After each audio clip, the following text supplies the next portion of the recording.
series, presentation of the history of St. Bernard from 1919 to 1928. I'm Curtis Manning, and I'm a professor of history here at the college. And the St. Bernard History Lecture Series is our kind of informal way to take a chronological history of St. Bernard and tell the whole story from beginning to end. This particular one, for those of you who've been here before, is going to be more packed with stuff than the others. The previous installment was from 1865 to 1919, and it didn't really even have it. There was a lot of quantity, but not a lot of really key events. You'll notice that this period from 1919 to 1928, and it is so packed, I feel guilty for leaving too much out. Right, so hopefully you enjoy it. And with the St. Bernard History Lecture Series, the whole point of this is to, in a step-by-step process, eventually write a book on the history of St. Bernard. And so each of these will be eventually be chapters, and we'll compile them all. So what I'm really hoping that you'll do is correct me on any history, let me know of things you might know that should be included. Any kind of feedback like that would be greatly appreciated. Right? And all of these are taped and offered on the website, www.lehigher.org, and I can get you that information if you need. If you're not on our mailing list, which usually goes out for the St. Bernard History Lecture Series, which is the third Monday of the month, and the Nunez History Lecture Series, produced by Michelle Miner in the back, which is the first Monday of the month. Lots of good stuff. And so if you're not on that email list, let me know afterwards, and we'll get that going. Make sure you get those.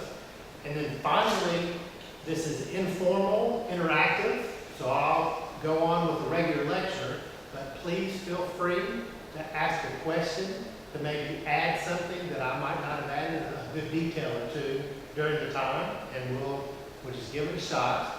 And we'll get the new place that we're in, which is this Black Box Theater.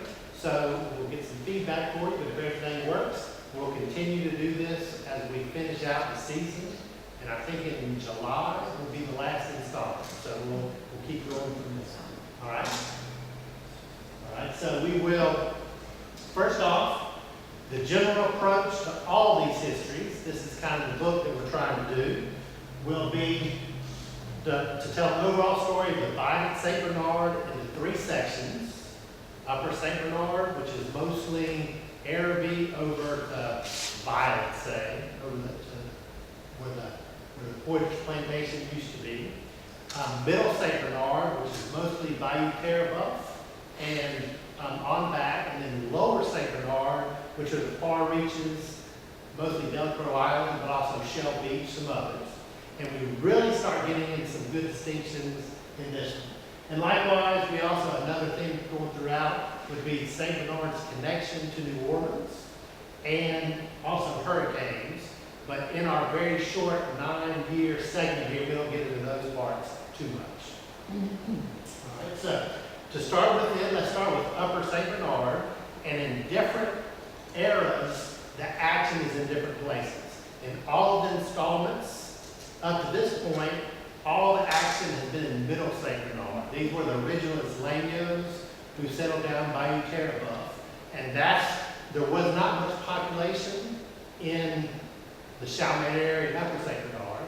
And so both the political power and most of the stuff was going on in Middle St. Bernard.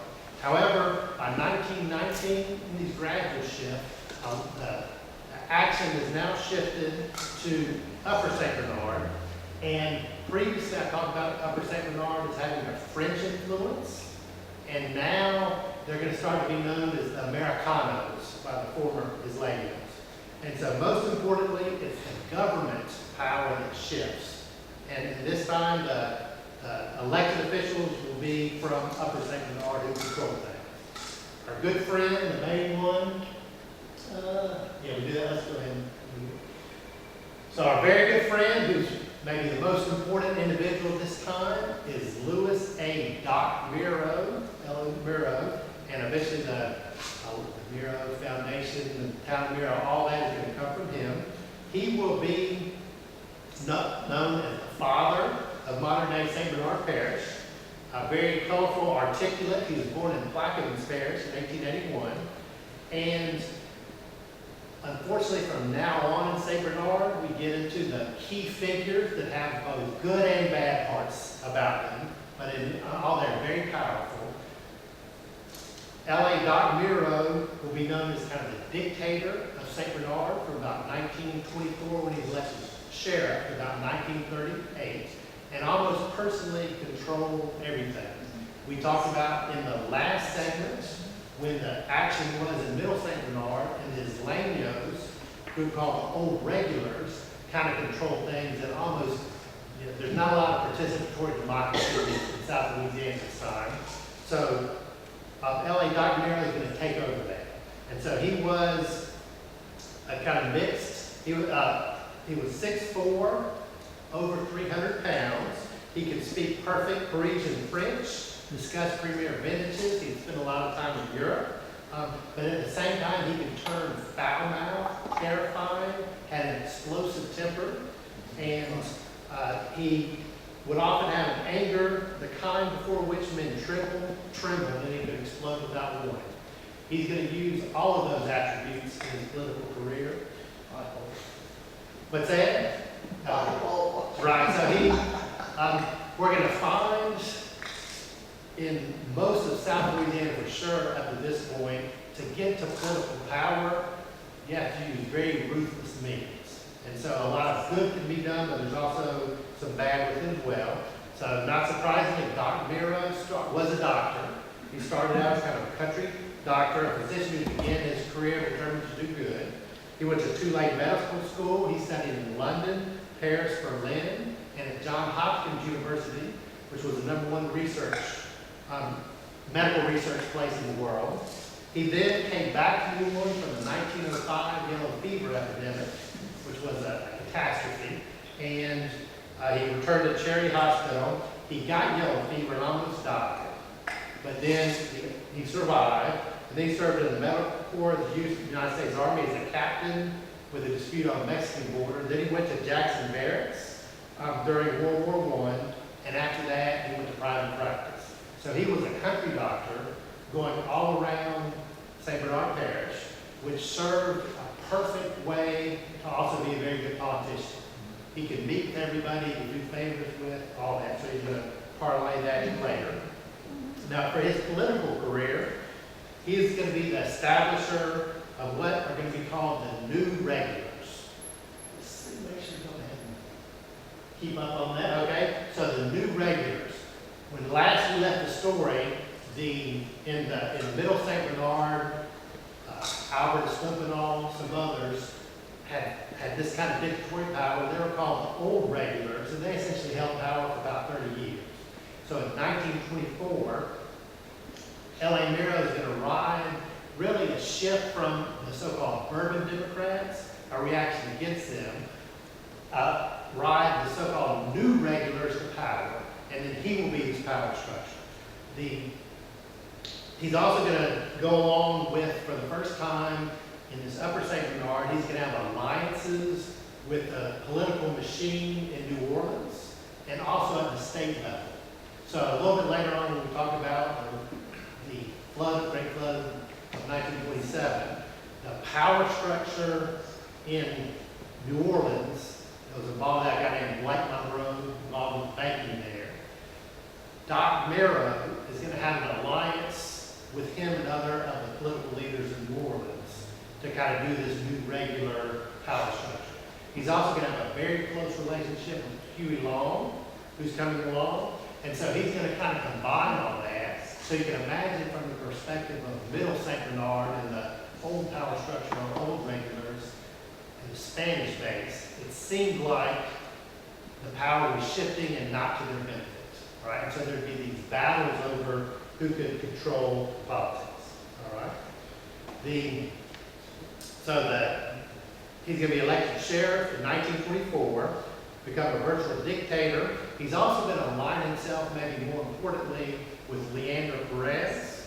Actually, do that. Up, back up. No, that's me. Yeah, that's go back. Go back one more. There we go. It's not a very very good picture of him, but that's our good friend Doc Miro. I guess we saw that. All right, and so he is going to align himself with Leandro Perez, 1924 to 1938. Doc Miro is the dictator of power. Leandro Perez, out of Plaquemines Parish, works with him, but it kind of, Doc Miro is his mentor. After Doc Miro dies in 1938, then Leandro Perez will become the dictator of both Plaquemines and St. Bernard, and that's going to last until his death in the 1960s. So we'll talk to him about him a lot in future ones. Right? Great accomplishments with the lots of them. Education especially. He's going to develop a modern public school system in St. Bernard. That's a priority, and that's going to be known as the founder of public education in 20th century St. Bernard, along with his wife, Anita Momus Miro. She actually served on the St. Bernard Parish School Board and was the first woman in the state of Louisiana to serve as a school board president. And they have a son as well. She apparently was a great collector. So, of course, their son will be Joseph Momus Miro, who will eventually go on, and that's the Miro Foundation and all that. So, and we'll deal with all that coming up as well. Most importantly for the time period, last time I talked about how the old St. Bernard Courthouse on Bayou Road was the center, the one that's PGT, Beauregard High School and all those. That was more than just a courthouse, that was the center of all political power, all the offices, and it was very symbolic. That's where the political power lay. This is going to change to the new courthouse in 1939. It's going to go to the one in Chalmette. And Doc Miro had a very strong hand in designing that. And there was no doubt, and he actually died in 1938, but the shift was taking place symbolically. So when that courthouse opened, that was a clear sign that Upper St. Bernard then had that political power, mostly because of him. Very interesting with the one more. All right, so with the oak trees, I was fascinated. Everybody knows about the oak trees down by the Dockville, Miro Foundation, whatever. Doc Miro, from being in Europe, saw the public value of planting like that. So he actually had planted oak trees that lined St. Bernard Highway from the old St. Bernard Courthouse to the new Chalmette Courthouse, the entire length. And then, of course, those have not survived. I was shocked to know that. And he had a group of those intact stretch, his own one at Dockville, and apparently predominantly Sicilian Italian farmers planted those in 1937 and 1938. All right, so I'm fairly recent here. I just know those little, I can't imagine what might have happened to them, but that would seem like a lot of oak trees. All right, so of course the name of Miro, the community, comes from Doc Miro, and then with Dockville Farm was L.A. Miro's kind of home. He brought together a lot of elements of the Story Plantation, and he would conduct his political activity there. Hugh Long, senators, national officials, all that would come and be guests. During his lifetime, there was extensive citrus groves, but in my time, that's been replaced with pecan trees or whatever. Or if you're not from South Georgia, the pecan trees. But anyway, all right.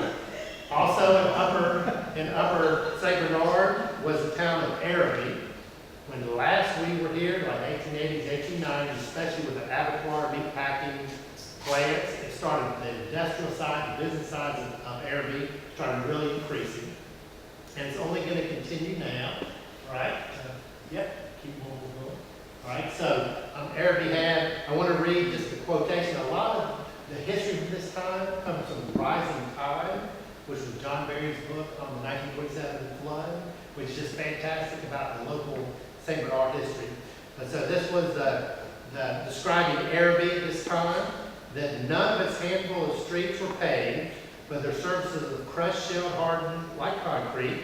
Drainage was open ditches along the streets, and eels made homes of the ditches. So whenever little kids got pushed in, they had to deal with the eels, which I would have done that if I was a kid at that time.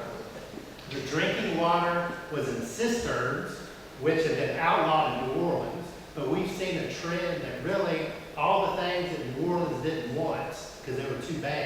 they seem to move to Araby, including that. So the largest refinery in the world, the largest sugar refinery in the world, that employs about 1,500 people, one of the largest abattoirs in the South. And so it talked about that the smell of blood and rotting meat mixed with the delicious sweetness of cake. And in the summer, the smells hung in the air and drew swarms of rats and insects. All right, so I don't think it was a very romantic kind of thing, but it was very prosperous. We had lumber mill up there too. And a lumber mill. Okay, yeah, so Araby was a very prosperous time, and really what's notable about this period, especially about the 1920s, is all of St. Bernard is incredibly prosperous after a long time of not being so. Also in Araby, it was known for gambling, and the Highlight Club, among other casinos, were very important. The Highlight Club, go ahead and get that's a picture that I can find. The Highlight Club gave away a car a week. Tommy Dorsey played there. Even though all the clubs were illegal, they were all advertised in the paper. And the slot machines, which were also illegal, were at every bar. All right, so it's openly advertised. Also at this time, the St. Bernard folks didn't really follow the laws too much, including this is the 1920s. So there's the Volstead Act, and it's in the middle of Prohibition, where alcohol is illegal. But there's lots of alcohol openly advertised in all of these casinos, and bootlegging, or the running of alcohol, was one of the biggest businesses of St. Bernard and part of the Great Prosperity. And we're actually going to talk about it in some of the big events later. We'll talk more about that. And then finally, another of the big things in Araby was a Ford Motor Company assembly plant, and we'll have a picture of that. And so during the 1920s, it's actually going to stay in use for quite a while, and operation somewhere down to the 1960s. But parts were brought by barge down the Mississippi River and assembled into cars, regular, and the cars were distributed. So lots of business and industry in Araby, among the other things. Now let's go to Middle St. Bernard. So Middle St. Bernard is losing some of its power, actually to both Lower St. Bernard and Upper St. Bernard.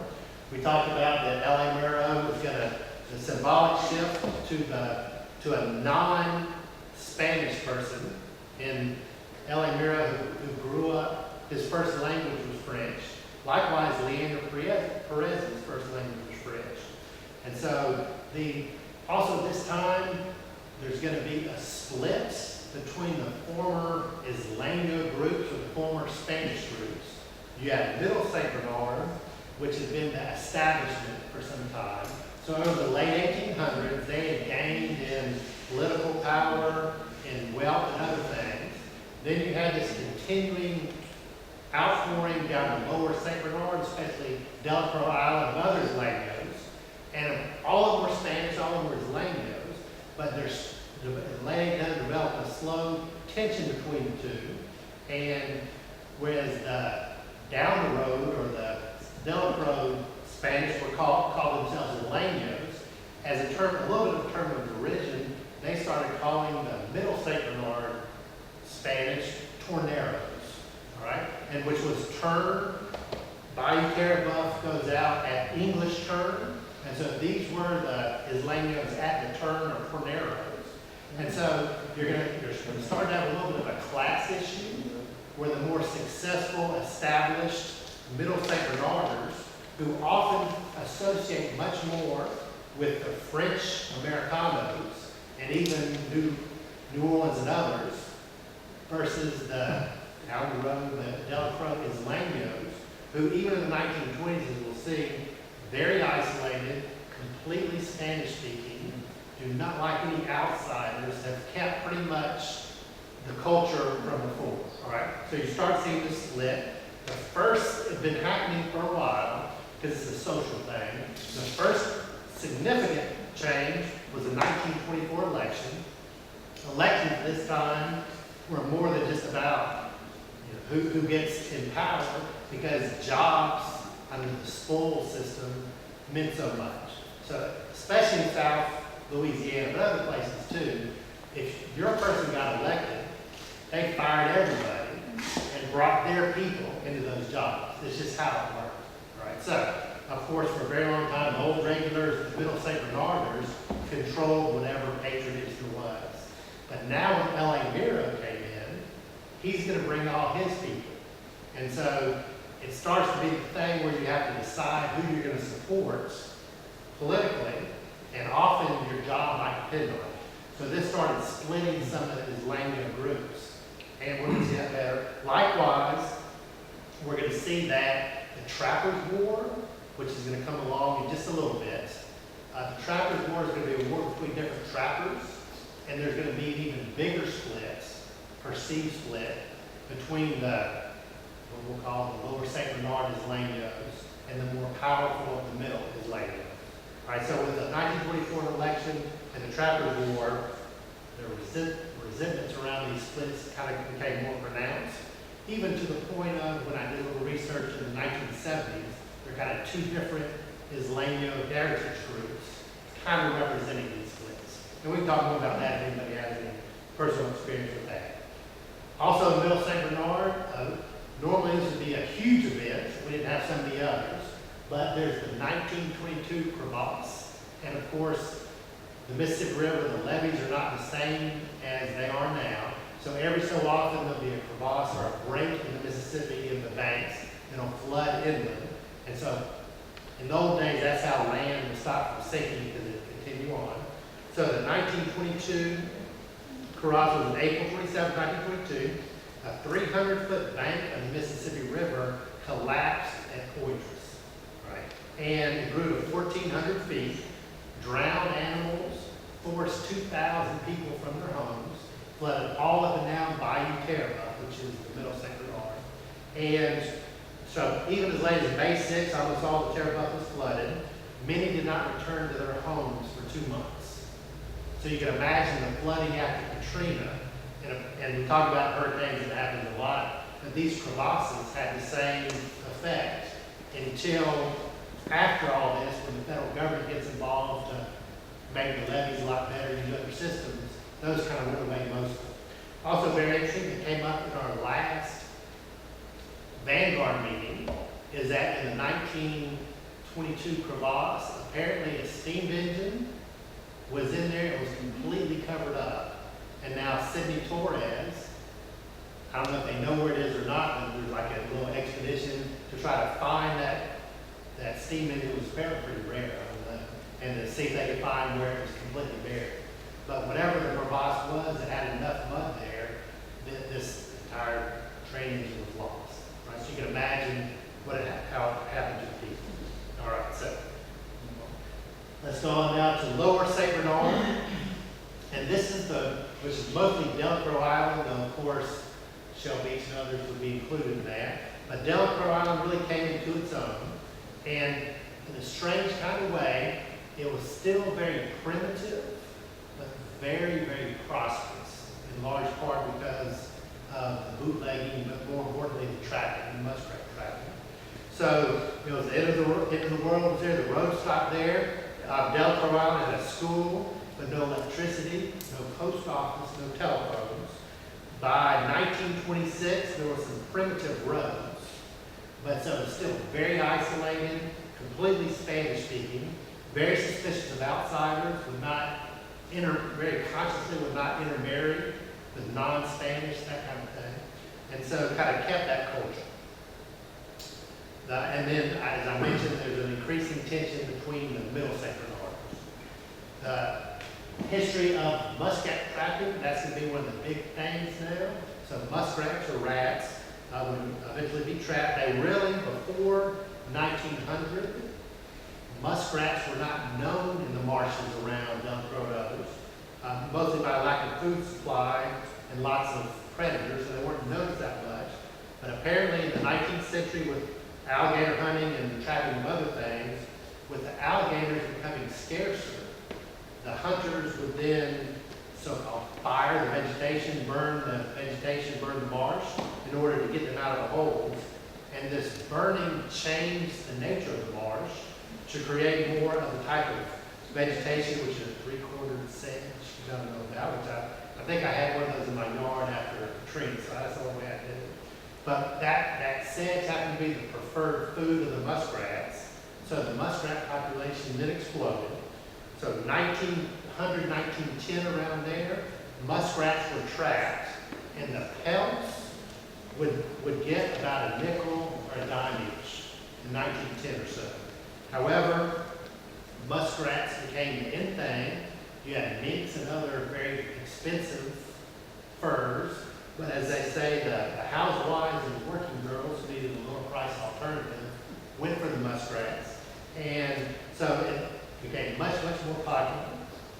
And we're going to find that by the key years of like 1926 or so, the muskrat pelts are going to fetch $1.30 and up to $1.40 each. So at the time, the governor of the state of Louisiana made $7,500 a year salary. A good number of Delacroix trappers would make that from November to March, all right, just in muskrat trapping. So we're going to see what that changed. So at the time, it's a very open process. They're just a marsh. There are no real deeds or titles, and they just trap the land that they have forever. There are no fences or signs or anything like that. We're going to find in the 1920s, though, that's going to change and bring a big event. So one of the first of the three national level events were the so-called rum runners. So as I mentioned,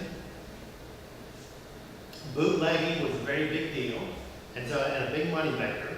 So what would happen is a lot of like ties with Cuba, and this is during Prohibition. So Cuba could produce the alcohol, would bring it in international waters. Then the fishing boats of the Isleños and others would go out and get that, and they bring it inshore and hide it in swamps, and then go by truck to New Orleans. So it's very, very good. Whiskey is also stored in homes, and Al Capone, who you've heard of, he was the organized crime figure in Chicago, most famous bootlegger and all that. So Al Capone visited often. He was good friends with L.A. Miro, and Bill Highland tells a story of how, I hope I get this right, but they were on the boats, and Al Capone was on the boats, and some St. Bernard person saved him from drowning when the boats went down, when they were doing all the bootlegs. So he was here a lot. Manuel Malero, who's a big name that we're going to talk about, was one of the largest bootleggers in the South. All right, so St. Bernard had that. By the way, as we'll see, Manuel Malero was on the Isleño side, so maybe in the middle St. Bernard, lower St. Bernard portion. And he and L.A. Miro were the two powerful figures and hated each other and kind of combined to try to control parts of the parish. So big money in a primitive society. And of course, the parish authorities did not really enforce the Volstead Act because they were the ones doing the bootlegging. So it made it very convenient. So it was very interesting that bootlegging in St. Bernard was considered a very respectable profession. And so, but the problem was that people hijacked the booze and took it for themselves.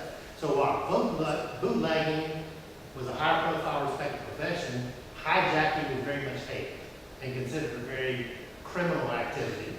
And so what would happen occasionally is that the whiskey runners who were hijacked, they would go to the sheriff and report that their illegal alcohol had been taken and try to get them prosecuted.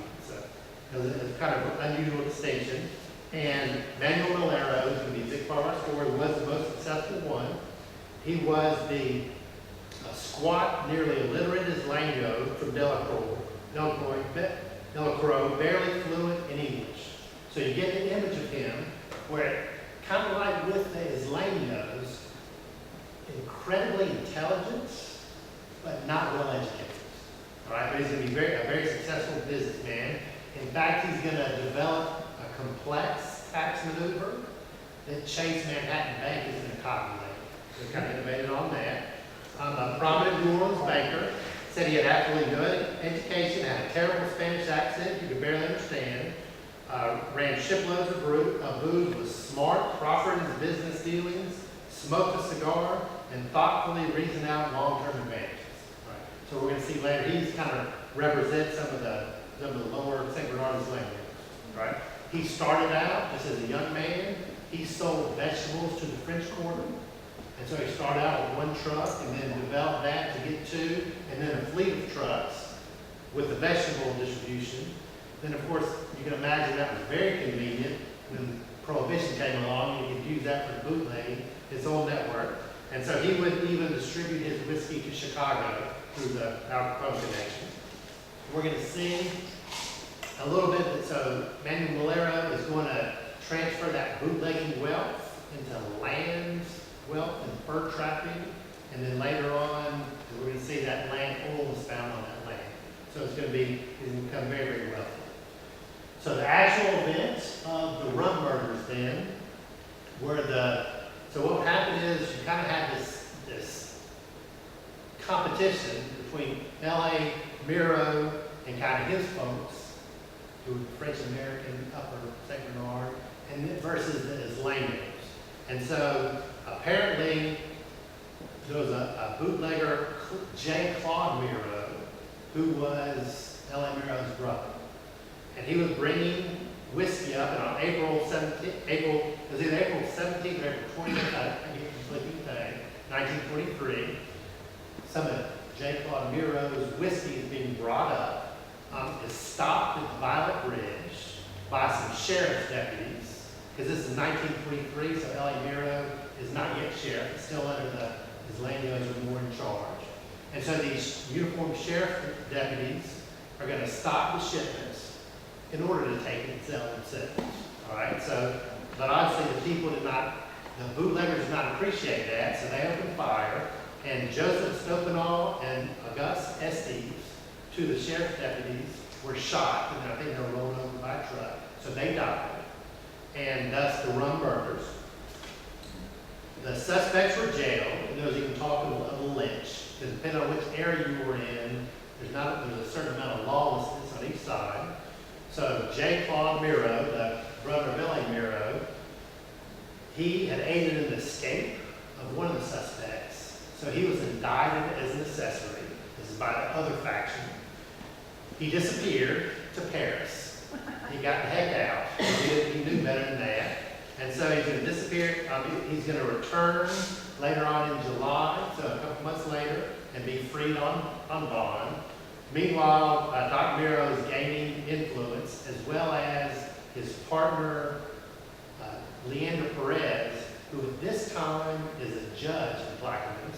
The Plaquemines and St. Bernard are kind of on one circuit. All right, so what happens is, so Judge Perez then had a little bit of influence. There was a district attorney, Philip Livaday, who was in charge of preparing the trial for Claude Miro.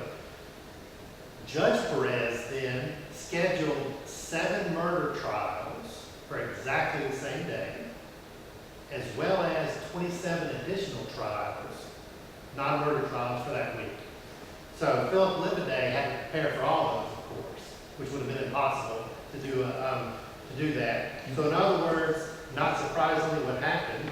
Oh yeah, and also Judge Perez indicted Livaday for brutality in some of his witness questions. So it's got Trump. So not surprisingly, as these things are going to work this way, J. Claude Miro, the charges were dropped against him. And the only person who's convicted of the crime is a guy named Gus Thomas, used the alias of Dutch Farmer. He was a prize fighter, but he was one doing that. He did receive a life sentence, but he was pardoned by Huey Long in 1930. All right, so we're going to see that kind of before with old regulars and afterwards, at least until the 1960s. This is kind of the justice, the way justice, you need to have the factions in order to get the right kind of justice. But we'll see. And not surprisingly, Claude Miro then will go on to be elected as a district judge for Plaquemines and St. Bernard in the next election. So we're going to see Dr. Miro and Claude Miro have the different parts of it. All right. And then very soon, so what will soon be apparent is that one of the most powerful positions, of course, is sheriff. So L.A. Merrill has that. The other very powerful position founded on this is DA. So at the time, Leander Perez was a judge, and even from that time on, he went by Judge Perez. However, in the next election, he's going to run for DA, and he's going to be the DA of Plaquemines and St. Bernard the whole way through, and that's where his kind of dictatorial power base is going to be, because of course, you can control who is accused of crimes and all that kind of stuff. All right, so I'm going to go on with that. So let's move on then. And so another very, very big event, which will come along a little bit later, November of 1926, is the Trappers' War. And basically, it's very interesting in the way Louisiana operates, but we'll have to give a quick overview. The Trappers' War is going to be a battle between Miro and Leander Perez on the one side to essentially try to take advantage of the unsophisticated trappers and get this great value when the pelts went from a nickel to $1.40. You know, to somehow get that great wealth. And they're going to be opposed by Manuel Malero on behalf of his Legos, as well as his lawyer, Oliver Livingston. All right. So basically, early, say 1900 or so, pelts are cheap. They get increasingly valuable, especially by the 1920s with a good economy. Louisiana is going to produce more fur than the rest of U.S., Canada, and Russia combined, right, with these muskrats, and 3-1 over Alaska. The 1925 season, it got to $1.30 a piece. And so, remember, the governor makes $7,500. So an average trapper then would make $3,000 to $4,000 in a season. Right? Huge prosperity from a time that's so primitive in Middle and St. Bernard that it's a great, great wealth. All right, so what happened was, because of some legal things, Swamp Act of 1850, the federal government transferred the marshland, ownership of the marshland in the deltas to the state.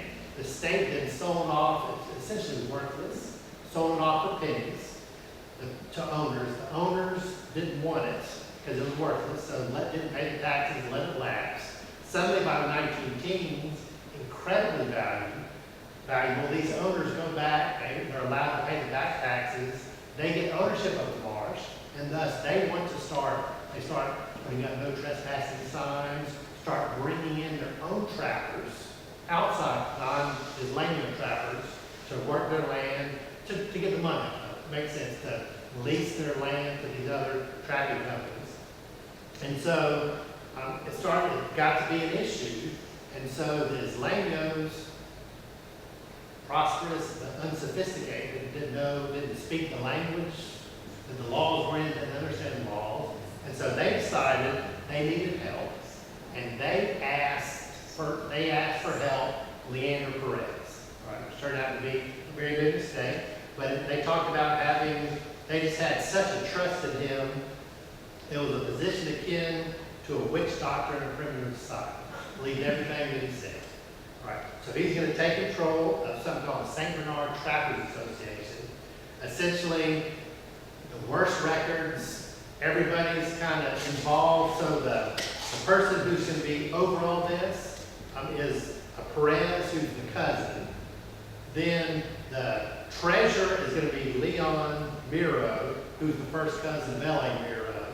All these eventually we're going to see that the person who takes over things was the best man at Leander Perez's wedding. He keeps all the records himself. By our standards, you can see how the fraud goes on. Great. All right, so everything was good. But Leander Perez set up a deal with the trappers where they would pay $50 in dues and then $50 a year to lease their lands. They were happy. Everything was good. So for the next couple of seasons, all was well until Perez and his cronies got a little bit greedy. So they concocted a scheme to transfer all these leases to another person who was the best man at Perez's wedding. And it did, there were a lot more restrictions. The one restriction of the problem was that the leases went up to $150. All right? which is going to cause this war. The Isleños didn't want to pay that, obviously, and so they felt betrayed. So then they turned to Manuel Valero to try to protect them from Leander Perez. And so Oliver Livaday, who was his lawyer, he had been part of the old regulars. And thus he was able to combat on a political basis kind of the new regulars and did pretty well. So, but it was Valero who was kind of leading it. An incredibly complicated court battle. And this happened a lot then. So it was very strange that the courts were used and listened to, but it was a crooked way to kind of manipulate those. But it happened a lot. So basically it went along for a while. The Valero faction got the good court decisions. Seemed like everything was good, and then they had won. Perez appealed it, and then getting it by October, the state courts overturned the win of the the Valero faction, and is going to give full power to Perez again. So a great defeat for the Isleño trappers. Perez then started, he had control. So he started putting all these obligations and bringing in outside trappers from Texas, from other parts of Louisiana, to trap the lands. And the Isleños didn't care. They didn't listen to them. They wouldn't trap their land anyway. And they armed themselves to prevent these outside trappers, who also included former Texas Rangers. So they were paid what we would call mercenaries today as well, to protect the trappers. The outside trappers armed themselves, and so you knew some kind of trouble was brewing. Then the actual event itself, so on November 16th, 1926, these outside trappers, led by former Texas Ranger, so on the Perez side, commandeered an oyster boat called Dolores, sailed down to Delacroix, and found, and the oyster boat had machine guns mounted on it, very well armed people, all that kind of stuff. They were ready to go, as they said, to make some Spanish soup out of these Isleños. Very violent time. They get down there, and I saw everything that either 200 or 600 armed Isleños lined both sides of the bayou. Each side blamed the other for firing first, but once the firing started, not surprisingly, the Isleños got the better of it. They're going to kill one man named Samuel Gowans, and I don't know if there's one of our history lecture series folks that spoke on the Trappers War, that wrote the scholarly article on the Trappers War, was the grandson of Samuel Gowan. I think his name was Brian Gowan, maybe. I could be wrong about the first name. He went on to be mayor of Avita Springs, or one of those places up there. Very good guy, but he talked about it. So it's his grandfather. And often all of these things, very interesting, that usually there are both sides of all of these relatives in the audience. When John Barrett, who wrote Rising Tide on this, he spoke at this history lecture series and talked about all these things. And then, of course, afterwards, grandsons from both sides came up and said, "Oh, no, you're wrong. My family says this was right," and all that. So this is always something. It's very interesting. So anyway, so the Isleños are going to win. The Dolores is disabled. The people jump off. If they swim to shore, or they're picked up by the Isleños, they get beat up. Some make it to the marsh and can escape. So they have to, but they're not harmed anymore if they make it that far. They just have to sign a document that said Perez made us do this. All right, so they win this part. So that is the Trappers War, kind of. But it continued. That's the battle part. But in the aftermath of it, they're ready for all-out battle. So the Isleños block the road. So of course, L.A. Miro, who's the sheriff of St. Bernard, is going to indict 400, charge 400 with serious crimes. But the Isleños block the road to Delacroix, so you can't get in. They also, which I thought which was kind of funny, the word is used that the trappers, the Isleño trappers, are going to invade Plaquemines Parish to find Leander Perez and kill him. And they would have done it, but Leander Perez and his family got in a rowboat and crossed the Mississippi River to escape. Right? And so then, but they're gonna, different factions, different armed factions are gonna kind of patrol both in the aftermath, don't know what's going on. So both Miro and Perez are gonna ask various elected officials, low level, in New Orleans and other places, to try to intervene with military help to take care of this. The other people don't do anything. Then finally, Miro asked the governor, Orville Simpson, to come in and declare martial law and bring in the state troops to put it down. Simpson comes down, and he's a little wary of it. He comes to Delacroix, they let him in, they let him look around, all that kind of stuff. And he says, no, I'm not getting involved with this. It's L.A. Miro, it's kind of your fault. So they didn't do it, so there's a standoff. Meanwhile, so Miro, of course, has people, the 400, so he just needs to go arrest them. But he knows better than to do that, and other people are saying, if you go down and arrest those people with all your deputies, they'll all be killed, and they wouldn't have. So he did. So all that happened. Basically, the trapping season, by this time, is about to start. It's going to be a bumper crop, because there's so many muskrats. And so they're trying to figure things out. They bring in these outside trappers who are armed, but the Isleños, when they see that nobody else is going to intervene, it's kind of like a mini war. So these other trappers are forced to leave, and they leave tools, everything that's in their little areas, they just leave and get out with their lives. These outside trappers. So in other words, finally, Miro and Perez are going to admit defeat, and trappers were in on November 23rd. John Perez, who's the Anna Perez's cousin, who was the face of all this, is going to sell. He had also upped his purchases. He had the largest trapping empire in the world at this time. But he's going to have to sell at a loss of about $60,000. He's going to sell 100,000 acres of land to Manuel Valero for $800,000. And the story is that Valero mortgaged everything he had to purchase the land, but then he was purchasing it for the trappers. So he purchased it, but he agreed to sell the land to all the individual trappers at cost. Right? And in large part, it seems that he did. We're going to find, as we move forward, he is going to, so the conflict between the Alvarado Isleños and we will say more Isleños, and it is kind of it's an uncertainty that both sides feel the right, but I don't know which is right. So a lot of the trappers bought at cost and are going to be happy with everything and go on, but a lot of the land was not sold. And also, many of the trappers, I think it was more a class thing, or maybe it wasn't understood. They either were not able to pay for the land, or they didn't understand anything. So a lot of the land was not given to the trappers. And some of the trappers felt like there was some uncertainty went on with Valero and had a resentment. So that's going to continue on.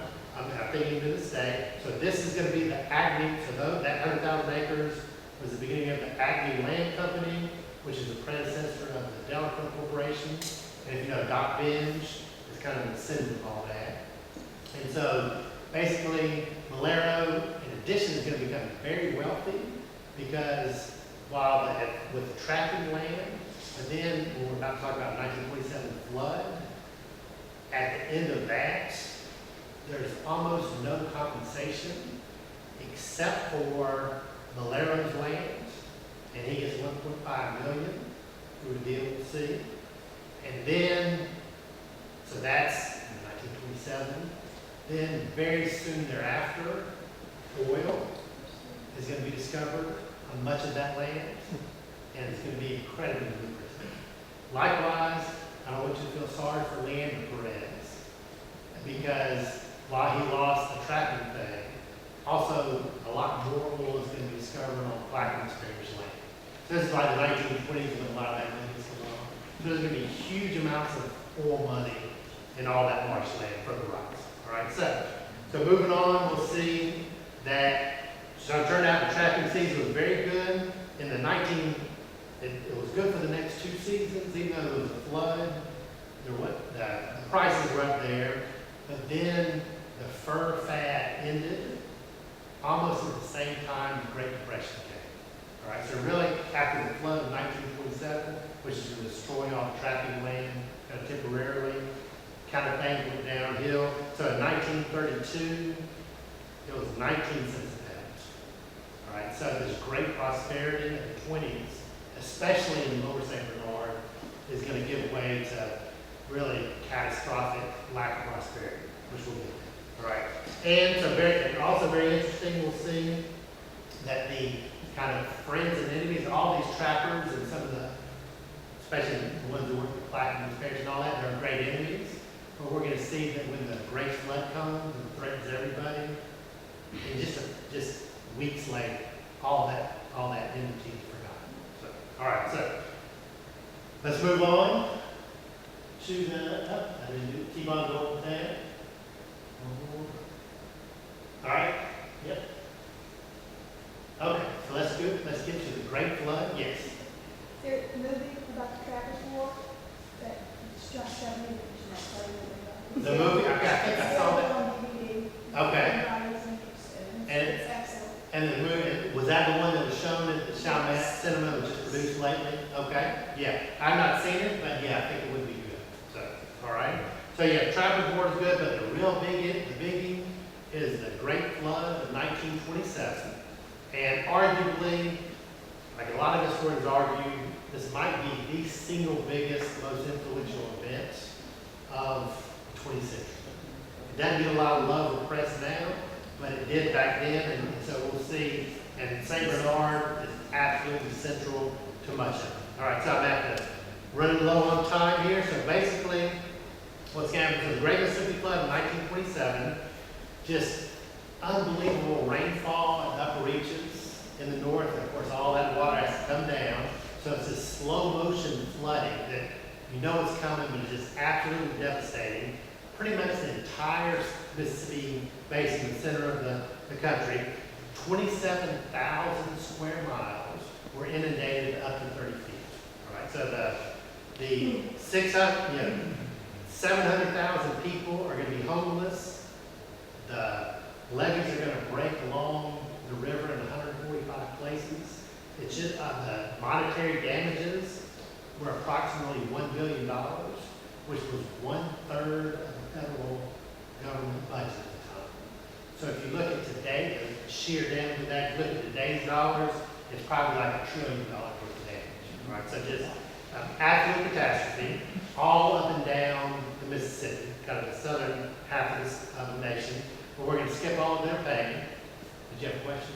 Okay. We're going to skip all their pain just so we can get right to the St. Bernard stuff. So basically, you have weeks and weeks and weeks advance notice because all that water has to come down. I think the current moves 7 miles an hour or something like that.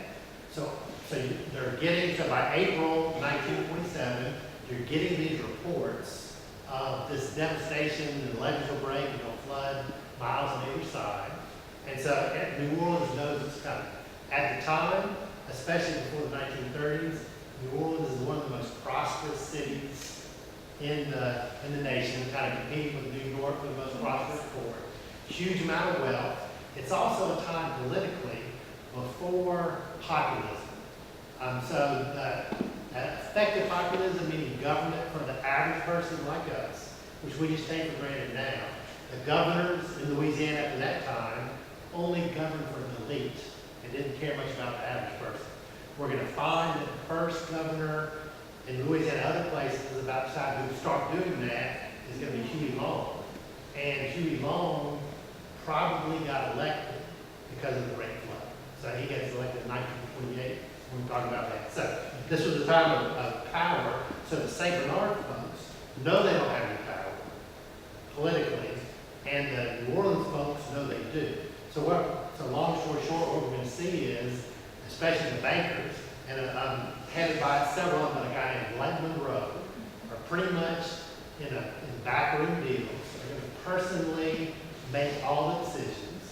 And what arguably the good decisions need to be made if the levee breaks at New Orleans, untold wealth is lost. But if you break the levee somewhere close by, then you flood less civilized places, and you don't lose all that wealth. So it is a decision government officials have to make. It's a tough decision. And so as this is going on as we get into April, St. Bernard people and everybody else know, this is not going to be good. So these leaders in New Orleans are starting to try to figure out where to break the levee as insurance policy to make sure that New Orleans doesn't flood. It's a big debate because other people are saying, no, it's just what has to happen is levees have to break somewhere else naturally, maybe before New Orleans, and it's going to relieve the pressure. But the science wasn't well known at the time. There's a lot at stake, and the New Orleans people, leaders, are going to do what they want to do. Even in the book, in Rising Tide, there's all about all the Mardi Gras crews and very elite clubs like Rex and all those. That back then, those were the real powers. They did kind of make these decisions. But anyway, so just there's in St. Bernard, there's going to be, okay, go ahead and move that. There's what I call concern and hysteria. It's just such a different time. And the St. Bernard people are not going to take it lying down. So I picked out a few of these. There's just sheer hysteria up and down. There'll be these boils and sand boils or whatever under the levee. People think it's coming down to rumors of the levee broke very close by, all that stuff. Everybody's worried. And so April 18th then, this is going to be a week or so before the levee is broken. There's going to be one of these meetings of New Orleans officials, and it has brought up an unofficial plan to dynamite the levee for emergency spillway near Poitras for the 1922 proposal. Right? So, but it wasn't, the commission hinted for approval, but didn't technically approve it. But meanwhile, a skiff with several men approached Poitras that night from New Orleans. But St. Bernard, people are not stupid. They had put guards every so often, armed guards, all along the levees. And so the skiff approached Poitras. Guards opened fire, killed one of the people, wounded two others, and the boat turned around. All right, so was there dynamite on there? Probably, who knows for sure. Right, so, and that killing, no newspaper mentioned it. In fact, none of the New Orleans newspapers, they were part of the power structure, are going to mention any of this stuff. Right, so, anyway, keep going. So, more hysteria. So, New Orleans are going to increase levee guards, St. Bernard is going to increase levee guards to 500. There was an armed man every 300 yards on St. Bernard levees for 24 hours a day. They trusted no one. It was kind of smart. 20,000 people worked on the levee between Baton Rouge and New Orleans. At first, there was an estimate that 640,000 sandbags were enough. This is up from Baton Rouge to New Orleans all the way. But then it was reported there were 6 million sandbags to try to keep all this from happening. It was coming. There was on Saturday, April 23rd, a molasses tanker ran the west bank of the river 43 miles downriver. And so the people in New Orleans were kind of worried and kind of suspicious, but it said that St. Bernard and Blackman's, they knew that, but they were sure that that was an attempt to break the levee. So they knew it was coming. So moving on then, so we're going to see that there's going to be, on April 25th, there's a break upriver, kind of indicating that might happen near the Red River, but weren't sure. But the decision was made on April 25th to break the river, to dynamite the levee at Carnarvon, however you pronounce that, where it was eventually. And so, of course, there were promises made about full compensation and all that kind of stuff. But the same people who are going to control the process are making these promises, probably knowing it's not going to happen. All right, so there'll be a meeting at Braithwaite on April 26th. All the St. Bernard people came. These trappers who had been at war before, and Black people trying to figure out what's going to happen. Both Malero and Miro are telling these people, listen, we've talked to the officials. you might as well not lose your life too. If you oppose it, they're gonna bring the troops in, they're gonna kill you for trying to stop the dynamiting. We've done the best we can to get this compensation supposedly, so don't lose your life too. We just gotta go with it. And so, actually, the agreement was about $2 million compensation, and they were taking it to work. All right, so anyway, Thursday, I thought this was kind of funny. Meanwhile, 20 men from St. Bernard, armed with shotguns, came to New Orleans, went around to each of these bakers' houses, knocked on the door and said, with guns, several men said, listen, you better keep your word. This was kind of a rough and tumble thing. So anyway, dynamiting,